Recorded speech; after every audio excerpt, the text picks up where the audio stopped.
공과의 말씀을 살펴보겠습니다. 공과의 말씀은 이사야 26장 1절에서부터 19절까지 있는 말씀이에요. 공과에는 8절부터 잡았는데 그렇게 보지 말고 1절부터 7절까지도 같이 추가해서 보도록 하겠습니다. 말씀의 제목은 땅에 죽은 자들을 내어놓으리라. 부활절 관련된 그런 본문의 말씀인데, 구약에 있는 이사야 말씀, 우리가 이사야를 살펴보고 있어서 그 중에서 부활과 관련된 이 말씀으로 잡았어요. 굉장히 중요한 말씀이고, 1절부터 7절까지 첫 번째 여호와의 구원에 대한 찬송이에요. 이게 먼저 알아야 뒤에 8절부터 있는 말씀이 연결이 되니까 이 말씀도 우리가 살펴봐야 됩니다. 그래서 공과에 보게 되면 1번하고 여호와의 구원에 대한 찬송, 이걸 1번으로 하시고, 그리고 이제 두 번째 2번부터는 그대로 하면 되겠죠. 심판하신 주님을 기다리라, 그것이 8절에서부터 11절. 세 번째는 스스로 영광을 얻으려 주님만을 의지하라는 것이 세 번째. 그리고 마지막 네 번째는 구원과 죽은 자의 부활이 오직 하나님께만 있다. 마지막 16절에서부터 19절 이렇게 추가하면 되겠습니다. 첫 번째 대주라서 1절에서부터 7절까지 여호와의 구원에 대한 찬송을 부르고 있습니다. 1절 보시면, 그날에 유다 땅에서 이 노래를 부리라. 우리에게 견고한 성은 있음이며 여호와께서 구원으로 성과 곽을 삼으시리로다. 이제 하나님의 심판과 메시아의 왕국, 그리스도의 왕국의 승리를 예언하는 것이 이제 이사야에 보게 되면 24장부터 27장까지 있는 말씀인데, 그래서 이 말씀들 일명 이사야의 소묵시록, 계시록 관련돼서 그런 묵시라고 불려주는 말씀이에요, 신학적으로. 그 중에서 오늘 본문의 말씀 26장은 그 여호와의 구원의 성, 그 하나님의 도성에 입성하는 유다의 백성들이 그 하나님의 영광된 날을 바라보면서 하나님 앞에 찬송을 드리는 거예요. 뒤에 가는 이제 19절에서는 부활에 관련되는 그런 말씀이 있잖아요. 그러니까 그날 하나님의 영광이 임하는 그날 그 백성들이 하나님의 성, 거룩한 성에 입성을 하면서 하나님 앞에 구원의 찬송을 드리는 거예요. 그 말씀 1절부터 7절까지 있는 거라니까요. 그래서 그날에 유다의 땅에서 이 노래를 부르리라. 그러니까 영광된 그날, 하나님의 궁극적인 구원이 이루어지는 그날, 역사적으로는 물론 그날 유대의 민족이 오늘 바벨론의 포로로 잡혀갔다가 국가를 재건하는 그런 그날이 되겠지만, 궁극적으로 그날은 이 세상 종말의 날에 임하게 될 그 하나님의 영원한 구원의 승리의 그날을 얘기하는 거예요. 그날에 유대 땅에서 뭘 부른다고요? 노래를 부르리라. 얼마나 감사한 일이에요. 구원의 궁극적인 일이 이루어지게 되고, 우리가 하나님의 구원을 맛보게 되고, 그 모든 역사가 이루어지는 그날 승리의 찬송을 부릅니다. 구원의 찬송을 부르게 된다. 그래서 하반절에 있는 것처럼 우리에게 견고한 성읍이 있으며 여호와께서 구원으로 성과 곽을 삼으시리로다. 역사적으로는 바벨론의 포로로 잡혀갔다가 이스라엘의 그 역사가 끝나버렸어요. 바벨론의 포로로 잡혀가면서 예루살렘 성이 무너지고 그 성전이 회파가 됐었는데, 다시 돌아와서 수르바벨 성전을 건축했습니다. 역사적으로는 그랬는데, 이건 궁극적으로 세상 종말의 날에 하나님의 도성이 어디서부터 내려와가지고 하늘에서부터 내려와가지고 완성될 그 하나님의 도성, 그걸 바라보면서 이 말씀을 하고 있는 거예요. 계시록 21장 한번 가보세요. 요한계시록 21장 23절에서부터 27절, 하나님의 도성은 얼마나 아름다운 도성이 될 것인가. 요한계시록 21장 10절부터 그 하나님의 도성에 대해서 얘기를 하고 있는데 너무 기니까 23절부터 봅시다. 23절에서부터 27절. 그 성은 해나 달의 비침이 쓸데없으니 이는 하나님의 영광이 비치고 어린 양이 그 등이 되심이라. 만국이 그 빛 가운데로 다니고 땅의 왕들이 자기 영광을 가지고 그리로 돌아오리라. 성문들을 낮에 도무지 닫지 아니하리니 거기는 밤이 없음이라. 사람들이 만국의 영광과 존귀를 가지고 그리로 들어오겠고, 무엇이든지 속된 것이나 가증한 일 또는 거짓말하는 자는 결코 그리로 들어오지 못하되 오직 어린 양의 생명책에 기록된 자들 뿐이라. 그 성은 이렇게 시작하고 있잖아요. 해와 달의 비침이 쓸데없고 해와 달이 쓸데가 없대. 그 성 하나님의 도성 누가 함께 계시니까요? 하나님이 함께 있으니까 해와 달이 필요가 없는 거죠. 하나님의 영광이 비치고 어린 양이 등이 되시니까 모든 만국이 다 빛 가운데로 행하고 25절에서는 성문이 낮에도 열어놓고 밤에도 열어놔요. 왜? 뭐 그런 게 없으니까, 해하는 것이 없으니까 모든 영광과 존귀와 왕들이 다 하나님의 도성으로 들어오게 돼요. 그런데 그 동행이 들어온다라고 해서 모든 사람이 다 들어온 게 아니고 어린 양의 생명책에 기록된 하나님의 백성만 그리로 들어온다고요. 그 말씀 2절에서는 이렇게 얘기하고 있잖아요. 2절 보시면 너희는 문들을 열고 신을 지키는 의로운 나라로 들어오게 할지어다. 그 말이에요. 이 말. 그러니까 계시록에 있는 이 말씀을 이사야에서는 이렇게 얘기를 하고 있는 거라고. 너희는 문들을 열고 여호와께서 그날 그 구원을 베푸시는 그날에 그 견고한 성이 열려 있을 것이라는 얘기예요. 그러니까 이사야 시대에는 구약 시대잖아요. 구약 시대에 하나님의 도성 예루살렘 성이 활짝 열려 있다는 얘기는 구원이 이스라엘에게만 있다는 얘기가 아니고 모든 하나님의 백성들, 택한 하나님의 백성들에게 다 열려 있다는 거예요. 획기적인 말씀입니다. 획기적인 말씀. 그러니까 얼마나 큰 은혜가 하나님의 나라에 임하는 거냐고요. 근데 그 하나님의 문에 들어오는 사람들은 어떤 사람인가 하면 뭐를 지키는 사람?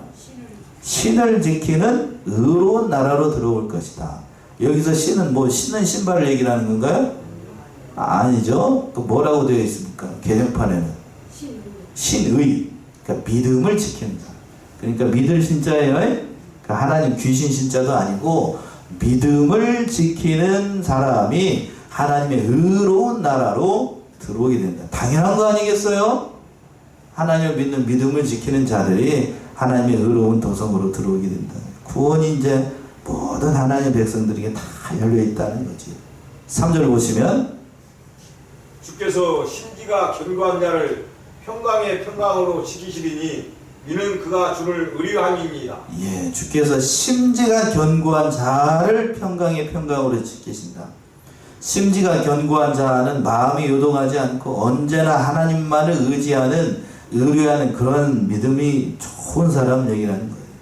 그러니까 반석과 같은 믿음으로 바른 진리를 고수하는 그런 심지가 견고한 사람.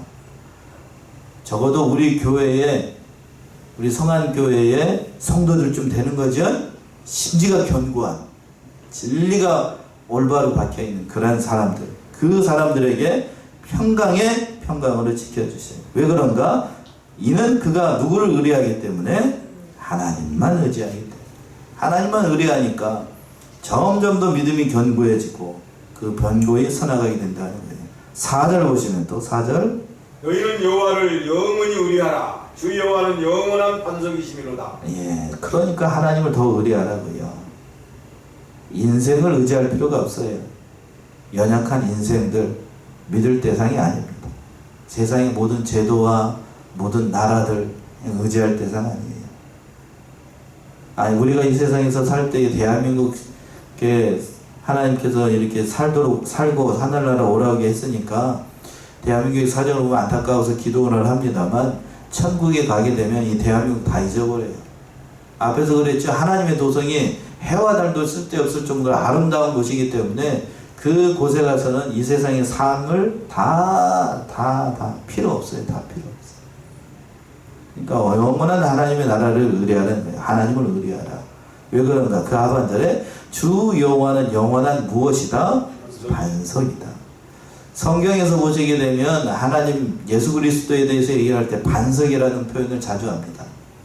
그렇죠? 예수님께서 시몬의 이름을 고쳐가지고 뭐라고 하셨죠? 베드로. 그 뜻이 뭐예요? 반석이라는 뜻이에요. 그러니까 이거를 본래의 개바라고 해야 말아요. 개바. 유대 민족들은 우리가 보통 베드로라고 보통 얘기를 하는데 그건 헬라식 이름이고 히브리식 이름은 뭐라고요? 개바. 개바예요, 개바. 그러니까 유대인들은 뭐라고 그 베드로를 불렀냐면 개바라고 불렀어요. 개바. 그거를 뭘로 표기를 할 때? 헬라어로 표기를 할 때 페트로, 베드로, 반석이라는 뜻이거든요. 그렇게 표현을 한 겁니다. 이 반석이라는 뜻은 그거예요. 반석이라는 것은 유대 나라는 이 사막 기후라서 사막에서 그 모래만 있는 그 사막 황야를 건너갈 때에 바위를 만나게 되면 얼마나 기뻐요. 발만 푹푹 꺼지다가 바위를 하나 만나서 그럼 거기서 어떻게 되는 거예요? 견고한 반석을 만나게 되면 여행하는 사람들이 얼마나 큰 도움이 돼요. 거기서 잠시 앉아가지고 쉴 수도 있는 거고 바위 그늘 아래서 피할 수 있는 거고 갑자기 들짐승이나 모든 것이 공격하게 되면 거기에 피할 수도 있고 사람이 숨을 수도 있는 곳이잖아요. 그래서 반석이 그렇게 중요한 것처럼 바로 여호와는 반석이라는 얘기는 하나님을 의지할 수 있고 피난처가 되어 있을 수 있고 쉼터가 되어 있을 수 있고 안식처가 되어준다는 의미가 담겨 있는 거예요. 그러니까 반석이라는 뜻은 그런 의미라는 거예요. 그 하나님의 변함없으신 반석과 같이 변함없는 하나님의 은혜가 그들에게 임하게 된다는 얘기죠. 그 하나님께서 또 5절 보시면 어떻게 하시는가? 5절 높은 데 거하는 자를 낮추시며 소순성을 헐어 땅에 엎으시되 진토에 미치게 하셨도다. 높은 데 거하는 자를 낮추시고 하나님보다 자신을 더 높이고 하나님의 주권은 안중에도 없고 그 오만방장에 나가는 사람은 하나님께서 다 낮추신다는 얘기입니다. 그리고 또 하반절에 소순성을 헐어 땅에 엎으시되 어디에 미치게 하신다? 진토에 미치게 하신다. 그러니까 땅에 엎으시되 진토와 같이 그냥 아주 그냥 세상 표현을 해서 죄송합니다. 묵사발을 만든다는 거예요. 교만하게 나가면 하나님께서 그와 같은 지경에 빠뜨리신다는 거예요. 교만은 잠언에 있는 것처럼 패망이 선봉이 패망이 선봉. 그러니까 늘 하나님 앞에 겸손해서 그 하나님의 일을 잘 감당하는 것이 얼마나 중요한 일인지를 깨닫는 계속해서 교만하게 나가면 결국 궁극적으로도 그들이 심판을 받아요. 6절의 말씀이죠. 6절 보시면 팔이 그것을 밟으리니 곧 빈궁한 자의 발과 곤핍한 자의 걸음이로다. 발이 그것을 밟는다. 하나님께서 교만한 자를 심판하시되 빈궁한 자와 그리고 곤핍한 자, 이 사람들은 우리는 오늘날 성도를 가리킵니다. 세상적 관점으로 봤을 때는 빈궁한 자이고 곤핍한 자이고 하나님 앞에 그 세상적 관점으로 힘이 없는 자들이지만 그러나 하나님의 관점에서는 그들이 성도이기 때문에 그 교만한 자를 세상적 관점으로 연약하다고 생각했던 그들이 심판하게 된다는 거예요. 성도들이 그렇게 심판하신다는 거예요. 또 이 마지막 7절 보시면 7절 의인의 길은 정직함이며 정직하신 주께서 의인의 첩경을 평탄케 하시도다. 의인의 길은 정직함이요 정직하신 주께서 의인의 첩경을 평탄케 하신다. 성경에서 의인이라고 얘기를 할 때에는 실제적으로 우리가 의인이라는 얘기가 아니고 관계적인 측면에서 의인이라는 거예요. 무슨 관계인가? 바로 누구를 믿어서?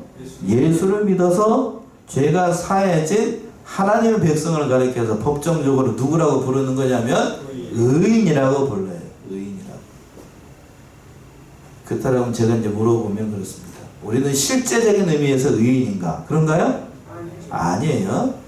법정적으로나 실제적인 의미에서 의인은 이 세상에 딱 한 분밖에 없어요. 누구요? 예수님밖에 없어요. 그 모든 의를 이루시고 실제로 모든 의를 이루신 의인이시고 그 법정적인 의미에서 모든 의를 이루신 그 예수를 믿어서 우리가 하나님 앞에 의인으로 어떻게 되는 거냐면 간주되는 거예요. 그걸 로마에서 우리가 배울 때에 이신칭의 우리는 실제 의인이 아니에요. 누구를 믿어서? 예수를 믿어서 법으로 하나님의 법으로 이 사람은 의인이라고 뭐를 찍어주는 거예요? 도장을 꽝 하고 찍어주는 거예요. 그 칭이에요. 칭이 간주된다.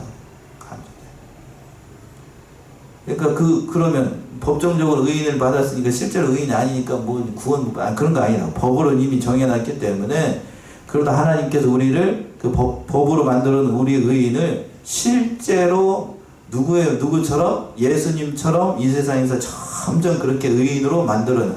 그걸 뭐라고 얘기를 하냐면 우리 성화. 그리고 우리 교단에서는 뭐라고 얘기하냐면 주님을 뭐한다? 닮아간다. 건설구원이라도 보통 그렇게 표현을 하기도 합니다만 그렇게 닮아 나아가는 닮아 나아가도록 하는 거예요. 그러니까 어렸을 때 믿어서 어렸을 때부터 나면서부터 그 모태신앙으로 자란 건 평생토록 뭐를 만들어 나갈 수 있어요. 성화의 과정을 거칠 수 있으니까 그 사람은 복 받은 겁니까? 뭐 한 겁니까? 복 받은 거죠. 복 받은 거. 다른 사람보다 그러니까 출발선이 저 앞에 있는 거예요. 얼마나 복을 받은 거예요. 그런데 말년에 꼬랑지 숨 넘어가기 직전에 예수 믿어가지고 겨우 구원을 얻었던 한편의 강도는 이 세상에서 예수 믿어가지고 그 거룩한 삶을 산 흔적이 있어요, 없어요? 없어요. 전혀 없어요. 전혀 없다. 물론 그 사람도 마지막 순간에 예수를 믿었기 때문에 뭘 받죠? 구원은 받는데 하나님의 나라에 가서는 상급이 있다 없다고? 전혀 없어요. 이루어진 게 없는데 뭔 상급이 있어? 그러니까 의인이라고 하는 그 관계적인 측면을 얘기하는 거예요. 그래서 그 하반절에서 본문 돌아오게 되면 그렇게 얘기했죠. 정직하신 주께서 의인의 첩경을 어떻게 하신다고요? 평탄케 해주셔요. 이 세상의 삶 동안에 의인으로서 살 동안에 하나님께서 우리를 인도하신다고요. 그렇게 살아보도록 하기 위해서. 물론 그 삶을 살아나가는 것이 지난한 과정입니다. 굉장히 힘들고 어려워요. 여러분들 오전에도 말씀드렸습니다만 예수 믿어서 하나님의 백성으로 이 세상을 살아간다는 건 쉬운 일입니까? 어려운 일입니까? 어려운 일이에요.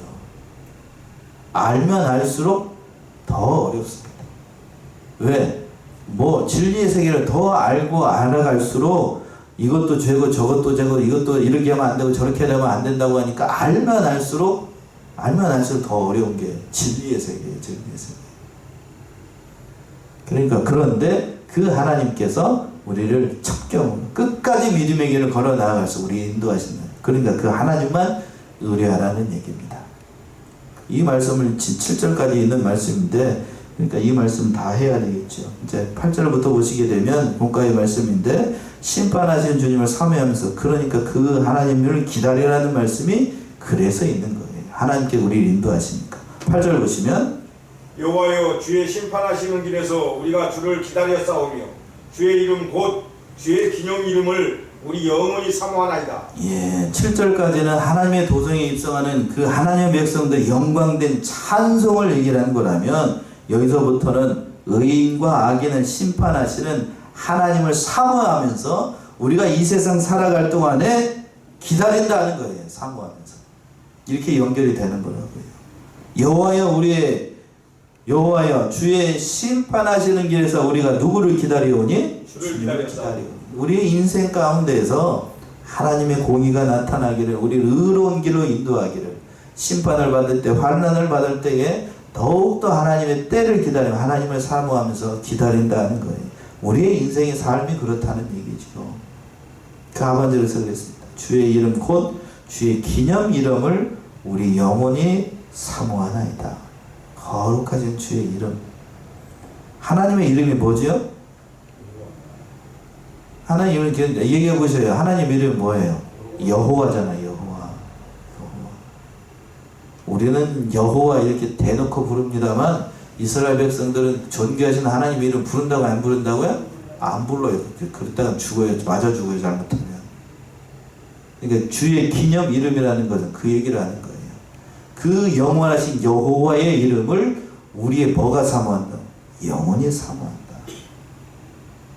그러니까 이스라엘 백성들은 하나님의 존귀하신 그 아도나이 여호와라는 이름만 보면, 일설에 따르게 되면 서기관들이 성경을 기록을 할 때에 여호와 아도나이라는 이름만 나오면 붓을 썼다가도 붓을 빨고 목욕하고 와가지고 다시 쓰고, 그럴 정도로 하나님의 이름 그렇게 존귀하게 여겼다. 근데 우리는 순복음교회 누구죠? 갑자기 이름이 생각이 안 나. 예, 그분은 야훼라고 하면서 그냥 막 불러 제꼈는데, 우리도 막 불러 제끼잖아요. 이렇게 표현해서 죄송합니다만 이스라엘 백성들 그 감히 그렇게 부르지 않아요. 그러나 저는 부르라고요. 하나님 이름을 부르라고 주셨죠. 부르지 말라고 주셨다니 죄가 되는 거 아닙니다. 그러니까 그 존귀하신 이름을 사모한다고요. 거기까지 하고 9절 보시면 또 밤에 내 영혼이 주를 사모하여 싸운즉 내 중심이 주를 간절히 구하오리니 이는 주께서 막 땅에서 심판하시는 때에 세계의 거민이 의를 배움이니이다. 예, 밤에 내 영혼이 주를 사모하여 싸운즉. 참 오늘 이 말씀이 참 많이 묵상을, 어제 저녁에 많이 묵상을 했습니다. 밤이라고 하는 건 하나님 앞에 큰 어려움을 당하는 그 환난의 때를 얘기를 하는 거지. 밤에 내 영혼이 누구를 사모합니다? 주를 사모합니다. 깜깜한 흑암의 때에 내 영혼이 주를 사모한다. 그리고 또 하반절에서 그랬습니다. 중반절에서는 내 중심이 주를 간절히 구하오리니.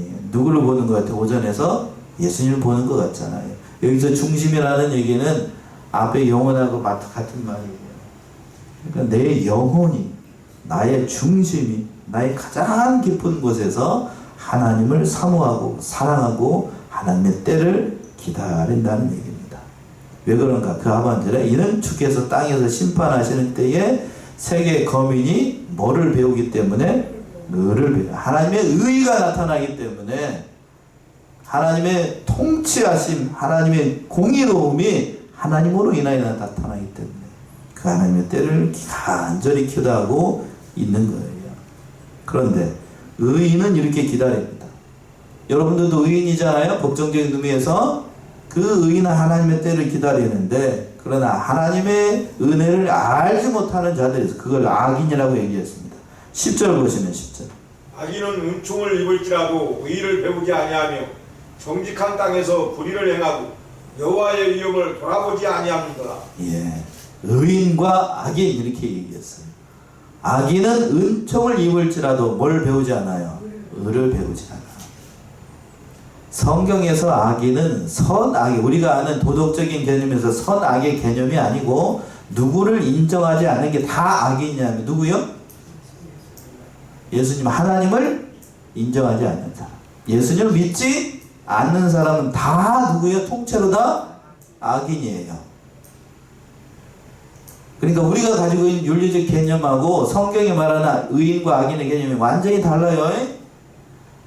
윤리적 개념으로 얘기를 했을 때에 뭐 세상 죄를 져가지고 감옥에 잡혀가지고 갇혀 있는 사람이 있어요. 그 사람이 근데 예수를 믿었어.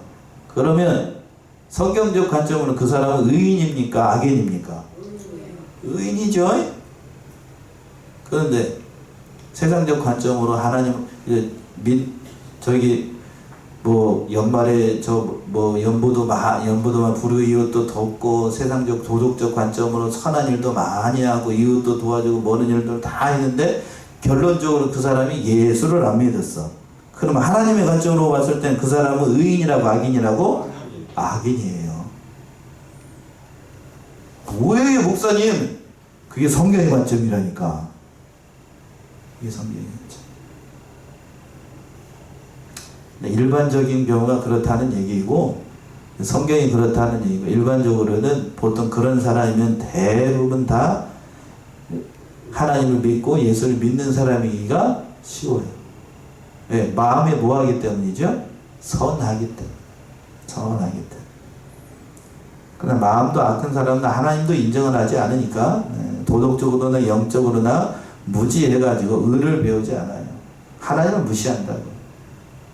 하나님 무시해요. 그럼 4반절에서 그랬습니다. 정직한 땅에서 뭐를 행하고? 불의를 행해요. 그 하나님의 땅 안에서 이 세상의 삶 가운데서 하나님께서 버젓이 그 모든 일을 행함에도 불구하고 하나님께서 세우신 모든 질서를 무시하고 하나님께서 세우신 모든 일들을 다 어그러뜨리는 그러한 불의를 행한다고. 불의를 행해요. 그런 자 하나님의 심판을 피할 수가 없습니다. 여호와의 위엄을 돌아보지 않아요. 하나님의 세우신 질서도 돌아보지 않아요. 그러니까 그런 자들은 하나님의 징계를 피할 수가 없다는 얘기입니다. 11절 보시면 여호와여 주의 손이 높이 들릴지라도 그들이 보지 아니하나이다. 많은 백성을 위하시는 주의 열정을 보면 부끄러워할 것이라. 불이 주의 대적을 사르리이다. 여호와야 주의 손이 높이 들릴지라도 그들이 보지 아니하나이다마는. 여기서 주의 손이라고 하는 건 하나님의 징계의 손을 드시는 걸 얘기를 하는 거예요. 악인들 하나님께서 심판하시려고 주의 손을 이렇게 딱 드시는데도 근데도 그들은 그 징계의 손을 보지 못해요. 왜? 악하기 때문에. 하나님이 인정하지 않으니까. 멸망하는 짐승과 같다라고 얘기를 했는데 시편 49편 20절이죠. 한번 봅시다. 시편 49편 20절. 시편 49편 20절. 존귀에 처하나 깨닫지 못하는 사람은 멸망하는 짐승 같구나. 예, 존귀에 처하나 깨닫지 못하는 사람은 멸망하는 뭐와 같다? 짐승과 같다. 겉으로 봤을 때는 존귀하지만 그러나 깨닫지 못하는, 하나님의 뜻을 깨닫지 못하고 하나님의 위엄도 알지 못하는 것은 멸망하는 짐승과 같습니다. 그리고 또 12절 보시면 여호와여 주께서 우리를 위하여 평강을 베푸시오리니 주께서 우리 모든 일을 우리를 위하여 이루심이니라. 예, 여호와야 주께서 우리를 위하여 평강을 베푸시고 주께서 우리 모든 일을 위하여 이루신다. 평강을 주시는 하나님, 모든 일을 이루시는 하나님, 장래의 모든 것을 약속하신 대로 이루신 그 하나님, 우리를 위해서, 그러니까 모든 은총이 인간의 노력과 인간의 그 모든 것으로 결정이 되는, 스스로의 힘으로 결정되는 게 아니고 하나님께서 이 모든 일들을 우리를 위해서 이루신다는 사실을 놓치면 안 됩니다. 내가 유능하고 똑똑해서 하나님께서 하시는 게 아니고 하나님께서 유능하시기 때문에 하는 거예요. 이걸 잘못 이해하면 안 됩니다. 믿음대로 선하게 하면 하나님께서 그 모든 일들을 이루어 나가신다는 얘기죠.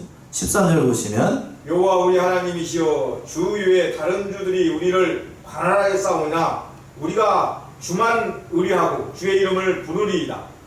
여호와 우리 하나님이시여. 크게 깨달은 거죠. 크게 깨달은 거죠. 왜 깨달았는가? 그 하반절에서 보시면 주 외에 다른 주들이 우리를 관할하여 싸우나. 그러니까 하나님 외에 다른 주들이 우리를 관할했다는 얘기는 유다가 하나님 앞에 우상 섬기고 범죄했다가 그 우상을 섬기는 이방 나라들에 의해서 그 엄청난 고난을 받고 관할함을 받았습니다. 그 압제를 받고 이방 나라 밑에서 큰 고난을 당했어요. 그때 그들이 회개했다는 얘기예요. 회개했다. 회개하니까 하나님께서 그 하반절에 우리가 주만 의뢰하고 주의 이름을 부릅니다. 고난 당하고 어려움 당하니까 회개한 성도들이 하나님의 이름을 부르고 하나님 앞에 돌아왔다는 얘기예요. 결국 이제 14절과 15절에서는 그 모든 하나님의 심판이 임하게 될 것이다 얘기하고 있습니다. 자, 14절 보시면 그들은 죽었은즉 다시 살지 못하겠고 사망하였은즉 일어나지 못할 것이니 이는 주께서 벌하여 멸하사 그 모든 기업을 멸절하셨음이니라. 예, 그들은 죽었은즉 다시 살지 못하겠고 악인들, 악한 세력들, 세상에 하나님이 없다라고 주장하는 모든 세상의 주관자들, 우상을 섬기는 모든 왕들, 그 모든 것들은 하나님 앞에서 완전히 멸망해서 완전히 없어지게 될 거예요. 궁극적인 그 모든 언약의 성취를 말씀을 하신 거예요.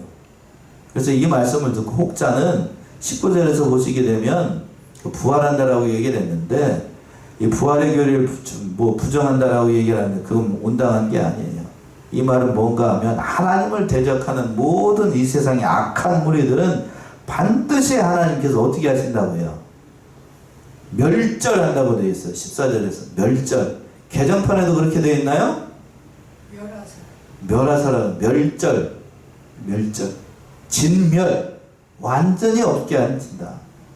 그 하반절에 중반절에서 그랬잖아요. 사망하였은즉 일어나지 못할 것이다. 완전히 하나님께서 그 모든 악한 세력들을 사단을 그 무적행위에 빠져서 도말하시는 것처럼 그 모든 일들을 행하셔서 벌하시겠다. 그 하반절에서 그랬습니다. 이는 주께서 벌하여 멸하사 그 모든 기억을 멸절. 기억도 없애버린다고요. 기억도. 그러니까 이 우리의 모든 기억에서 우리를 대적했던 악한 모든 세력들, 사단의 권모, 술수 모든 것들을 하나님께서 다 멸하신다고요. 생각과 사고와 가치관과 모든 부정적인 모든 영향들, 그런 모든 것들도 다 하나님께서 도말하신다. 이제 궁극적인 심판을 나를 얘기를 하는 거죠. 15절 보시면 또 돌아와서 15절. 여호와여 주께서 이 나라를 더 크게 하셨고 이 나라를 더 크게 하셨나이다. 스스로 영광을 얻으시고 이 땅의 모든 경계를 확장하셨나이다. 예, 그래서 그 모든 악이 도말되고 악이 멸절되고 악한 것이 다 없어지니까 하나님의 나라가 더 어떻게 되는 거예요? 더 크게 되고 확장되고 궁극적인 하나님의 나라를 바라보면서 앞에 그 1절에서 얘기했잖아요. 하나님의 영원하신 하나님의 나라가 열리고 하나님의 구원의 도성이 열리고 계시록에 있는 것처럼 모든 왕과 모든 하나님의 백성들이 그 나라로 들어오면서 그 모든 나라가 엄청나게 확장이 될 것을 이사야가 내다보면서 이렇게 얘기하고 있는 거예요. 찬송이에요. 찬송. 이 말씀입니다.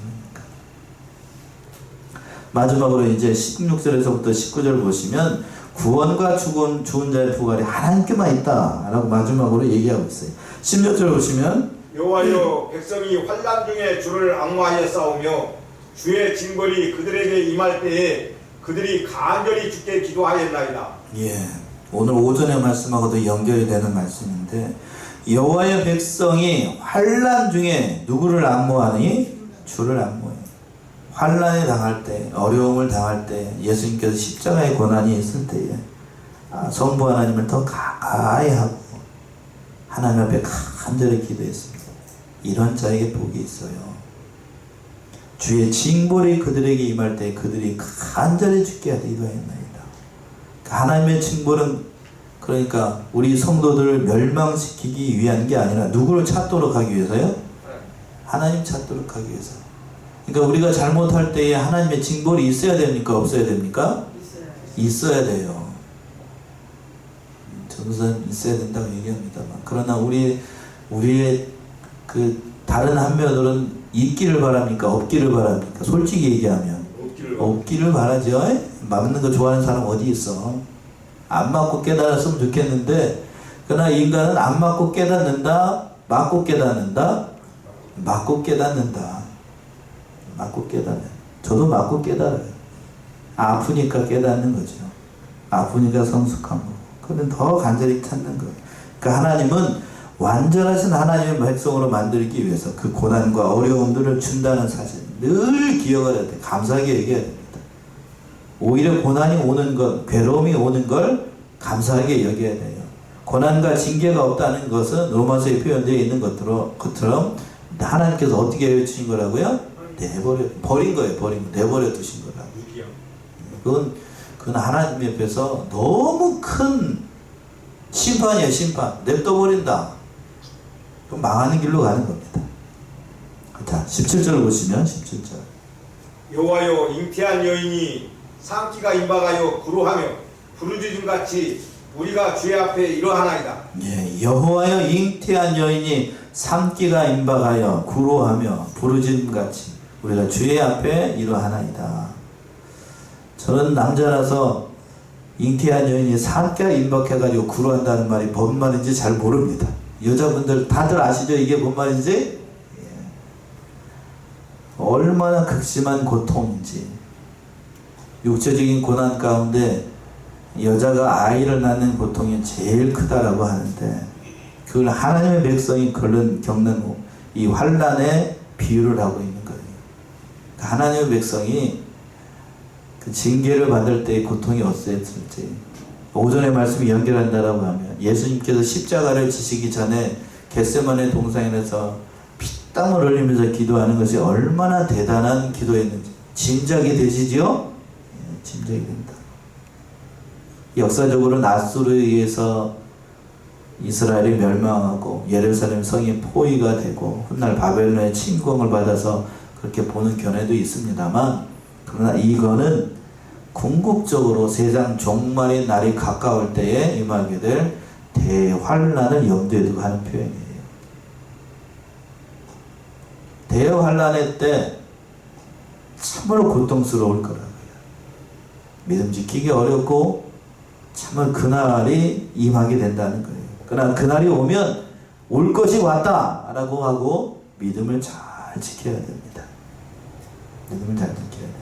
18절에는 이렇게 얘기하고 있습니다. 18절 우리가 잉태하고 고통하였을지라도 나은 것은 바람 같아서 땅의 구원을 베풀지 못하였고 세계의 거민을 생산치 못하였나이다. 예, 그렇게 어려운 가운데서도 아무리 고통하고 어려울지라도 인간이 낳는 모든 것들은 뭐와 같다고요? 낳는 것은 바람과 같고 바람과 같아서 땅의 구원을 베풀지 못한다. 영적인 무능함을 얘기하는 거예요. 이게 무슨 얘기인가 하면 아무리 인간이 애를 쓰고 뭐 자력으로 뭘 해보려고 해도 인간은 모든 것에서 무능하기 때문에 영적으로 무능력하다고요. 한계가 있어요. 아무것도 할 수 있는 게 없다고요. 그리고 우리는 세계 거민을 생산하지 못해. 하나님의 백성 우리에게는 하나님의 백성을 구원할 능력이 우리에게 없습니다. 그 구원의 능력은 오직 누구에게만 있기 때문에요. 마지막 19절에 있는 것처럼 누구에게만? 하나님께만 있기 때문에. 그 말씀이 마지막 19절에 있는 거예요. 그래서 19절 주의 죽은 자들은 살아나고 우리의 시체들은 일어나리이다. 티끌에 거하는 자들아 너희는 깨어 노래하라. 주의 이슬은 빛난 이슬이니 땅이 죽은 자를 내어놓으리로다. 자, 우리 19절 요절의 말씀입니다. 우리 합독하십시다. 10절 시작. 주의 죽은 자들은 살아나고 우리의 시체들은 일어나리이다. 티끌에 거하는 자들아 너희는 깨어 노래하라. 주의 이슬은 빛난 이슬이니 땅이 죽은 자를 내어놓으리로다. 이사야의 말씀 가운데서도 부활에 대해서 정확하게 말씀한 대목이 있다고요. 그 말씀이 19절에 있습니다. 구약 성경에도 이 죽은 자의 부활에 대해서 분명히 증거한 말씀들이 많이 있다고요. 오늘 이사야 26장 19절에서 그랬고 다니엘 12장 2절에도 그랬고 에스겔 37장에도 나오고 호세아 6장에도 나오고 시편 16편에도 나오고 욥기 19장에서도 나오고 그 기타 등등 죽은 자의 부활에 대해서 정확하게 말씀하고 있다는 거예요. 그랬죠? 첫 번째, 주의 죽은 자들이 살아나고 역사적으로는 바벨론의 포로로 잡혀갔다가 궁극적으로 회복이 될 것을 예언하는 말씀입니다만 그러나 보다 더 궁극적으로는 죽은 영혼들이 예수 그리스도의 복음을 듣고 다 살아나게 되고 또 예수님의 재림하시게 되면 모든 죽은 자들이 부활할 것을 가리키는 거예요. 그 아까 두 번째에서 그랬죠. 우리의 시체들은 일어나리이다. 우리의 시체 반드시 다시 살아날 날이 있다 하는 거예요. 그 날이 오면. 그리고 티끌에 거하는 자들아 너희는 깨어 노래하라. 우리가 죽으면 얼마 지나지 않아서 우리는 뭐가 됩니까? 먼지가 되죠. 티끌이 되죠. 티끌. 다 먼지가 돼요. 다 먼지가 돼요. 그러니까 사람이 죽으면 화장을 하든 매장을 하든 뭐 새에 밥으로 주든 바다에 저기 하든 다 뭘로 돌아가는 거예요? 다 먼지가 돼. 먼지가 돼. 그러니까 어떤 방법으로 저기 장사를 지나든 그건 아무 상관이 없어요. 혹자들 가운데 그런 사람도 있었어요. 잘못 믿는 사람들 가운데 믿는 사람은 뭐 하면 안 된다? 화장하면 안 된다. 그렇게 얘기하는 사람도 있었다니까. 그거 맞는 거라고? 예, 그거 틀린 거라고. 이미 사람의 목숨이 딱 끝나는 순간 우리 영은 어디로 갔다고요? 하늘나라로 갔다니까. 그러니까 육신은 아무것도 아니야. 그러니까 어떻게 하든지 상관이 없어요. 어떻게 해야 돼. 그래서 요즘 기독교 믿는 사람들 가운데 그런 사람들이 있잖아요. 자기의 그 육신의 장기를 숨 넘어가면 어떻게 하기를 기증하는 사람들 있어요. 맞아요. 그렇게 하는 것도. 그러면 뭐 기증하고 난 다음에 육신적으로 부활하게 되면 뭐 눈 기증하고 신장 기증하고 이렇게 다 기증하는 사람들 그거 없이 부활하나요? 그럴까요? 아니죠. 그거 아니라는 거 아시잖아. 아니라는 거. 뭐 단적인 예로 든다라고 하면 자 우리가 여기 감나무가 있잖아요. 가을에 감을 따가지고 감을 절반 이렇게 딱 잘라가지고 이렇게 딱 먹었어요. 그러면 그 감씨를 심으면 그 안에 감씨가 있는데 감씨를 심으면 다음에 그 감씨가 감이 잘라진 거 나옵니까? 아니죠? 아니잖아. 그러니까 그 염려할 필요가 없다. 자, 그 마지막 하반절에 그랬습니다. 땅에 죽은 자들을 내어놓으리라. 예수 그리스도의 재림하게 되면 우리의 모든 육신 성도의 몸도 다 부활할 것을 이사야 선지자가 이렇게 말씀하고 있는 겁니다. 우리도 두려워하지 말고 재림의 날을 소망하면서 부활의 날을 소망하면서 사는 저와 여러분들이 다 되시기 바랍니다. 기도하겠습니다.